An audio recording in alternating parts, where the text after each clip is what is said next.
Yes, my name is Nmadili Okwumabua. I'm the founder of CPDI Africa, which stands for the Community Planning and Design Initiative Africa. My village is just next door. It's a city too. What I have done most of my life is, once I realized that what I liked doing was architecture, privileged enough to be a relative, a niece of the Masonko. He has been my lifelong mentor. Everything we saw today and more inspired me. The Art of African Architecture exhibition that you see around you, hope you've had a chance to go around, is a direct result of all that I learned from him. How do we celebrate and preserve our own culture and identity in our built environment? So that is what CPDI is all about. It invites architects from around the world, not just architects, but built environment professionals from around the world to join us in creating these new design languages, all inspired from Africa, from the thousands of ethnic groups of Africa. Not just those of us on the continent, but also those of us in the diaspora, America, the islands, Arabia, all of us. In our midst, we have two of our winners, architect Aisha Aminu, who is our first place winner from the 2017 competition with Inara House. Aisha, please say hi. And architect Olade Congo, who was our second place from 2017, who incredibly was actually an intern here at New Culture Studios. So you can imagine where he got it from. Right? So I didn't have to tell him much.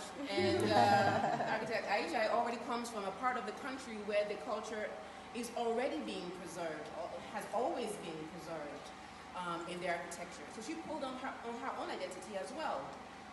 But I had to share what I learned from Dimas, Hughes, Din, Ele, Carolyn Armenta Davis, the one woman in the group, and others.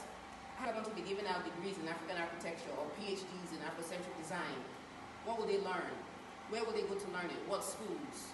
Do we create our own schools because our universities around the world are not ready to hear the African voice in architecture? What would it be? That's what I would bring to the table. So with that, let me stop and hand over to Professor Hughes, who will show you so much. And it was his presentations 25 years ago when I was a student architecture student. It was his presentations that just set me on this journey. So let him come up here and share with you what he shared with me and so much more. Thank you. How do you get this thing going as a theory? You have to teach. You have to train, you have to test, and ultimately a theory is developed. So I started at Copperbelt University. When I met these students, you see they're all bright, young men. Some of those guys in those pictures are now the leading architects in Zambia and South Africa. I asked them, take a modern building type, which I'll give you, but design it based on your culture. I didn't even formulate a methodology at that time. I just said, you're African, give me something African. Don't copy it from any other source. This particular guy took the typical individual building unit in a compound, and he, what we call, exploded it in what we call a fractal. This building design right here has been published in at least 2 or 3 other books.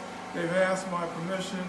They wanted to write about it as a foundation for the mathematical elements that can be abstracted from Afrocentric architecture.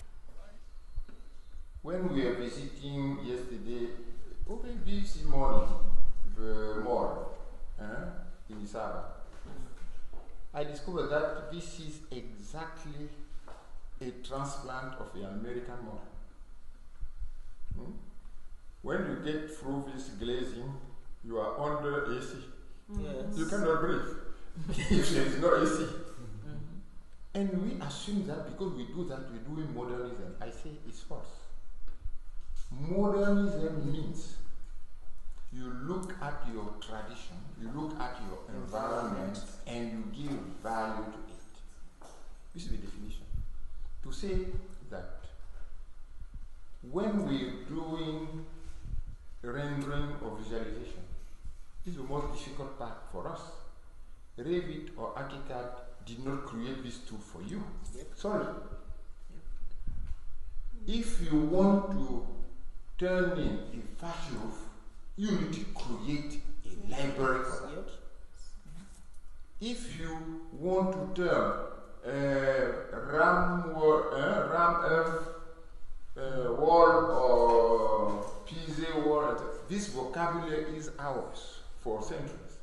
We need to create not only a library for your own office, but you need to create an exchange database where all people of Africa can use this library. Wherever human beings live, they have to try to make it work. Everybody in that society have to contribute their own wisdom, their own skill.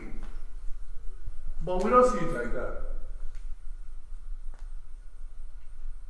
If you are involved in any skill, if you are asked, why are you doing that? Because there's money in it. I want to earn money. If you are a priest, very likely the priest will answer the same thing. Why are you in this calling? Well, I mean, there's money in it. After all, some of them have private jets. So, nobody ever knows why. That is lost somewhere on the line. I want to recognize architect Joseph Show Conte. He is my co-creator. Co-curator, sorry. Recently I went to Sierra Leone. I was staying in a family house and realized we needed a bed. And if I had never come here just to work with Baba, I would never thought about I have to design a bed, even though I have as an architect all the capability to design a bed. I just thought to myself, I'll design the bed. So that's what I did. I spent 2 days, I designed the bed. I went to the local carpenter, I spent 5 days. I sat with him. I drew every joint in the bed. I said, we're not going to have any nails, but I also saw in Baba's detail the wooden dowel. I said, we use the wooden dowel. But I've never used the wooden dowel before. So, I know it works, but I've never put the round peg through wood. I mean, it's straightforward, but there's other parts. So I said to him, okay, I'll draw it. I'll challenge you, the carpenter. You have to challenge me back. If you're going wrong, I will know. And sometimes, obviously, he wants to go back to what he's used to, because there's a quicker solution. But I also remember what Baba will do. So I will tell him, let's just leave it there, go to bed, think about it. We will continue tomorrow morning. And I'm proud to say the bed was made. It worked. My wife slept on it. She was happy. And now I've left the bed for my brother who lives in the house. So that's all I have to wrap this up with. Everyone here must have wrapped this up already. Yes. Because there's so much detail that has been said. And the beauty of this all is you can connect the dots all the way to what Joseph Conte has said. And the challenge that Baba has thrown